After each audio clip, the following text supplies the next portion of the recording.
नवा वाद सुरू झालाय। भारतातले सर्व मुस्लिम आधी हिंदूच होते, धर्मांतरानंतर ते मुस्लिम झाले, असं वादग्रस्त वक्तव्य आझादांनी केलंय। खरं तर सरसंघचालक मोहन भागवतांनी देखील गेल्या वर्षी जाहीर कार्यक्रमांमध्ये हीच भूमिका मांडलेली होती।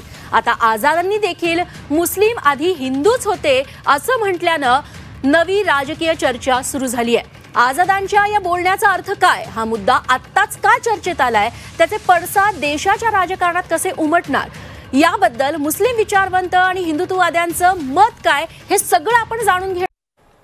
तेव्हा आझादांच्या याच वक्तव्यामुळे आता नवा वाद निर्माण झालेला आहे। त्यांच्या या सगळ्या वक्तव्यांमागचा अर्थ नेमका काय, ते आपण या चर्चेत जाणून घेणार आहोत।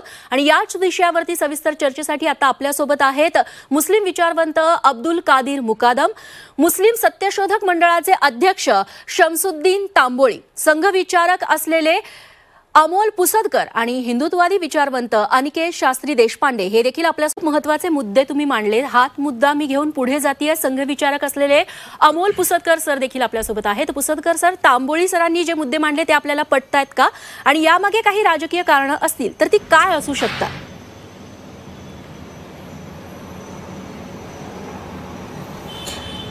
तांबोळी सरांनी जे मुद्दे मांडले ते मी सगळे ऐकलेले आहेत। त्यामध्ये फक्त मला एक छोटीशी सुधारणा करावीशी वाटते की हिंदू धर्मामध्ये जे दलित होते, जे आदिवासी होते किंवा जे कोणी वंचित होते, ज्यांना असं वाटलं की आमच्यावर अन्याय होत आहे, तर ते लोक मुस्लिम धर्मात गेले नाही। मुसलमानामध्ये भारतामध्ये जे धर्मांतरण झालं, तर भारतामध्ये जे विदेशी आक्रमक आले, त्यांच्या ज्या टोळधाडी भारतावर आल्या, तर यामध्ये ज्या वेळेला तो राजा हरायचा आणि त्याच्या प्रजेला मुस्लिम केलं जायचं, तर त्यामुळे गुलाम नबी आझादांनी जे म्हटलेलं आहे की पूर्वी सगळे हिंदूच होते, तर ही गोष्ट एकदम बरोबर आहे की पूर्वी सगळे हिंदूच होते। थोडेफार मुसलमान विदेशी आक्रमकांच्या सोबत आले, त्याच्यामध्ये कोणी तुर्क असेल, कोणी फारसी असेल, असे वेगवेगळ्या वंशाचे लोक होते। परंतु औरंगजेबाच्या सैन्यामध्ये सुद्धा जे मुसलमान होते ते सुद्धा असे धर्मांतरित मुसलमानच होते। तर त्यामुळे भारतामधले मुसलमान हे धर्मांतरित मुसलमान आहे, ते पूर्वी हिंदू होते। हा आझादांचा मुद्दा मला पटतो आहे आणि तो बरोबर आहे। मुकादम सर, जे पुरोगामी विचारवंत आहेत, मुस्लिम विचारवंत, त्यांनी देखील ही गोष्ट ऍक्सेप्ट केलेली आहे, स्वीकारली आहे, तुम्ही देखील ती स्वीकारलेली आहे। मात्र कट्टर मुस्लिम जे विचारवंत आहेत, लोक आहे, समाज आहे, ते या गोष्टीला विरोध करू शकतात। पुढच्या काळामध्ये, आगामी काळात याचे कशा पद्धतीने पडसाद उमटू शकतात? कारण का आता आझादांनी हे विधान केलेलं आहे, तर MIM स्वाभाविक याच्यावरती आक्रमक पद्धतीने उतरेल, ते अजून नवे दावे करतील।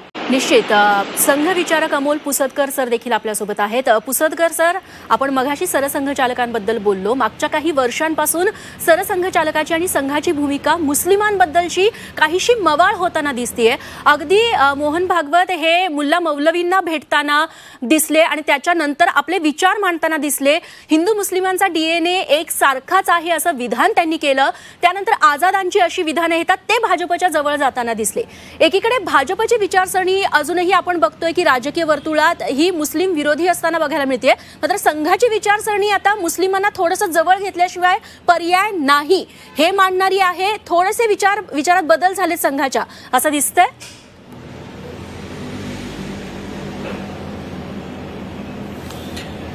मला या प्रसंगी हे सांगावंसं वाटतं की मोहनजी भागवत जे आता सरसंघचालक आहेत, यांच्याही पूर्वी जे सरसंघचालक होऊन गेले, त्यांनी सुद्धा मुस्लिम विचारवंतांशी आणि मुस्लिम धर्मगुरूंशी भेट आणि चर्चा ही यापूर्वी सुद्धा केलेली आहे।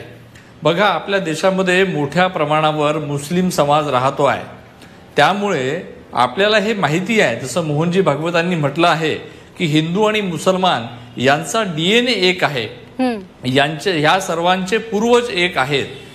तर त्यामुळे यांना संघाच्या दृष्टिकोनातून आम्ही संघाची भूमिका मवाळ किंवा जहाल अशा पद्धतीची झालेली नाही आहे। संघ हा कट्टरवादाचा विरोध करतो, संघ जबरीनी धर्मांतरणाचा विरोध करतो, परंतु जे देशभक्त मुसलमान आहेत, जे या देशामध्ये राहणारे आहेत, देशाच्या विकासामध्ये ज्यांचं योगदान आहे, अशाबद्दल संघाची भूमिका ही नेहमीच चांगली आणि स्वागतार्हच राहिलेली आहे.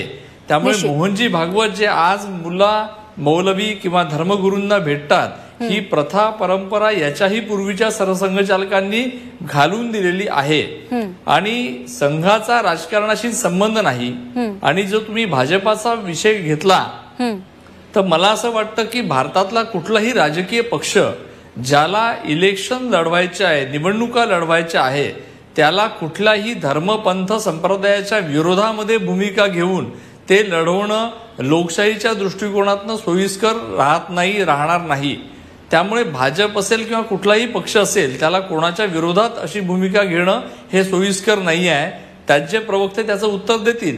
परंतु संघाची भूमिका ही बदलत नाही आहे. संघ या देशामध्ये भारत मातेला आपली माता मानणारा जो कोणी आहे, तो हिंदू असेल, मुसलमान असेल, ख्रिश्चन असेल, पारशी असेल, या सर्वांचं स्वागत करतो. आणि अशा सगळ्या देशभक्त लोकांनी मिळून हा देश समोर गेला पाहिजे असं संघाचं म्हणणं आहे.